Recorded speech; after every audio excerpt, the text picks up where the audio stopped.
The only thing that's going to matter. Look at what you're doing right now. The more we divide and silo ourselves, it's at our peril. Did we miss something? Hi there, and welcome to the Mission Forward podcast, where each week we bring you a thought-provoking and perspective-shifting conversation on the power of communication. I'm Carrie Fox, your host and CEO of Mission Partners, a social impact communications firm and a certified B Corporation. Today, I've got another short-form episode for you, drawn from my weekly Wednesday column, Finding the Words. If you like what you hear, I hope you will head on over to missionforward.us and sign up to get these insights delivered right to your inbox each and every Wednesday morning. While you're there, you can check out other episodes of this podcast. You can also read some of my other weekly Wednesday writings and check out my latest book, More Than Words. Lots to do, so check it out, missionforward.us. All right, enough of that. It's time for today's reading, On Words and Onwards.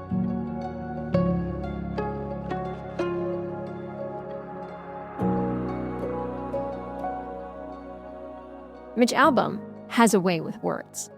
As the author of some of the most beloved and best-selling books of our time, his tales about love, life, and faith help us see better versions of ourselves and our shared humanity. Albom is brilliant at telling stories that let us get lost in our words, only to find deeper meaning at the end of each story he writes. I have turned to Mitch many times over the years, and I recently turned to him again. His newest book, called The Little Liar, tells the story of a little Greek boy who never lied until he did, and how the enormity of that lie shaped the rest of his life and the lives of those around him. The story is a relevant one for today. It explores what we say and the impact words can have, whether they're said by a parent, a coworker, or a president. Blaming a plane crash on DEI.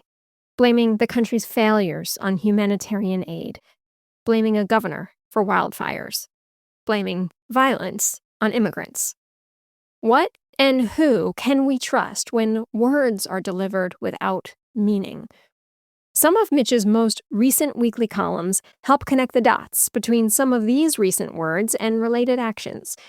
It's a noble cause, particularly coming from one of the few people beloved around the world. As Mitch reminded me in his latest column, words have meaning, and words shape collective understanding. When we use words loosely, there are consequences, which brings me back to The Little Liar.